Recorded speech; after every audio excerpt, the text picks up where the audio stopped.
And this is David from NPG Grinders. I'm here with Lewis. Say hello, Lewis. Hello, how you doing, Dave? Good, good. And we're here looking at round 1, game 1 of the Bendigo Friday Night Magic. And the game is Trent on the right versus Robert on the left. Now, I haven't watched these all the way through yet, so I actually don't know who wins, which is sort of helpful. But hopefully there'll be some nice surprises then. Yeah, absolutely. So what we've got is, I think Trent is playing some sort of Abzan deck. Looks like Timur. Timur? Yep. And Rob's playing a red or red-blue aggro concoction. I believe you know a bit more about that deck than me, Lewis. If he's got the deck that I think he has, I'm pretty sure it has aggressive mining and Riptide Chimera and great cards like that.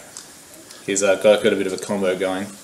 And so he's got the Swift Spear out nice and early.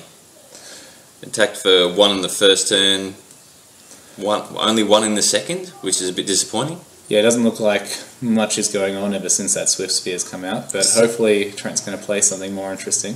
So Trent sacked the Foothills to put him down to 17 now. Let's see what he gets.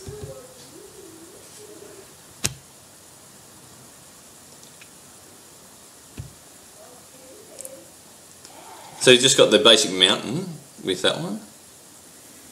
He's taking a point from his Yawamaya Coast. And is he playing a Knuckleblade? There it is. Savage Knuckleblade. Picked it. Nice one.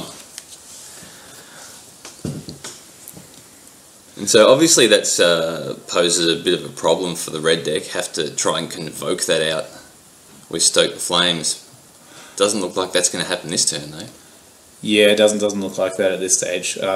Trent's the last time I've seen Trent play this deck, it's been a very aggressive mid-range deck that has some nice little control features to it.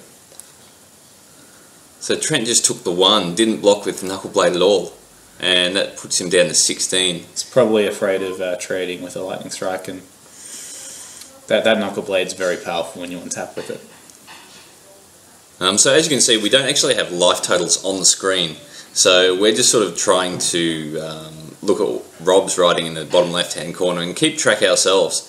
Yeah, hopefully we can read the tiny sideways writing. We'll grab this. That could be something to keep an eye on for future recordings. Well, I do have some extra large dice that if I could get them to use for their life totals, that might be better in the future. But this is the first time that we've done this, so we'll just see what we can make out of it. Looks like Trent's turning his guy sideways. And Robert's just taking it. So that's 16 all now? That could be, it looks like it might be the case. That's what I'm tracking it at. 16 all. Alright. If we see something that proves you wrong, we'll correct that. So here comes the blue portion of Robert's deck. Let's see if he's got nothing this turn. Is he playing Dig or Treasure Cruise? Look, I don't know. The last time I saw his list, it was around the time Khans was coming out, so I don't, aside from Swift Sphere, I don't know how many of the newer cards he's got in it. But I do know he likes to use things like Dragon Mantle with the Riptide Chimera to gain card advantage.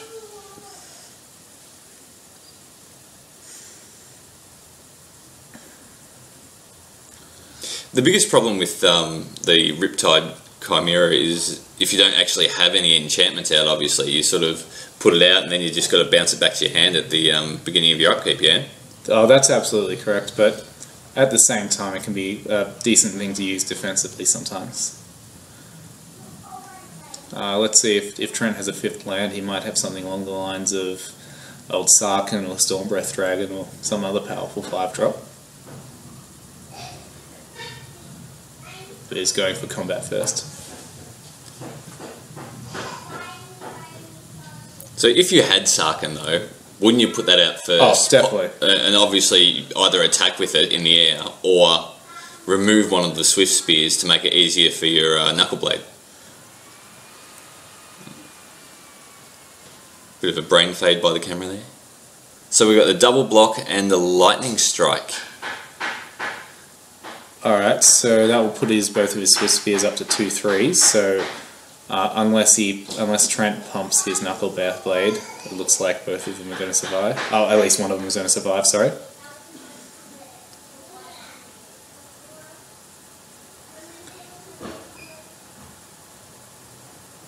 And it looks like the lightning strike went to Trent's face. Yeah. So that puts Trent onto 13. I thought it was to the knuckle blade there. Now that makes a lot of sense, because with the bonus, that's a total of 4 power, 4 damage going towards the knuckle blade. So Robert's obviously taking the bet that Trent's not going to pump the knuckle blade.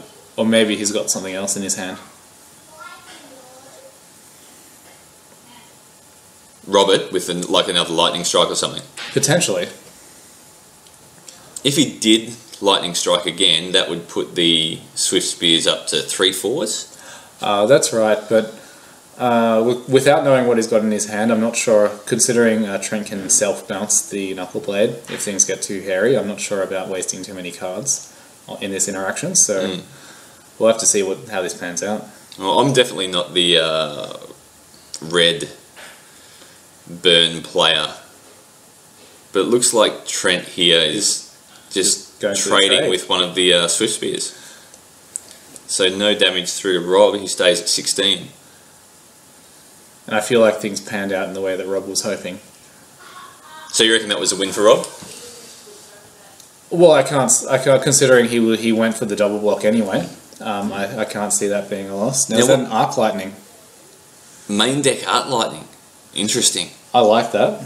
That's a card that I feel like, at least I haven't seen it in too many lists, and I think it's a card that's definitely worthy of being run at least. So was that all 3 damage to that Swift Spear, or was that...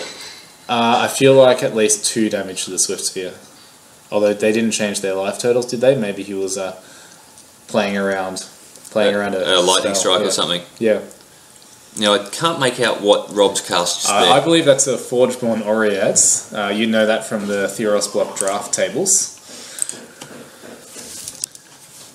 And that combos very well with Robert's Chimera. Although there it just comboed well with Sarkin taking it straight to the graveyard. Yes, Forgeborn Oreads, of course, has Constellation. When it's 4 mana 4/2 enchantment creature. When enchantment enters the battlefield, including itself, deals 1 damage to target creature or player. Interesting. Which combos well with the Riptide Chimera and cards like Dragon Mantle. And here's the dig, I think. I know that looks like a Seagate Oracle, I think. No, not Seagate Oracle. And there's Riptide Chimera. There's the Chimera. Seagate Oracle, what can you tell us about that, Lewis? I'm pretty sure it's a Seagate Oracle. I'm going to hit up our trusty resource here and make sure.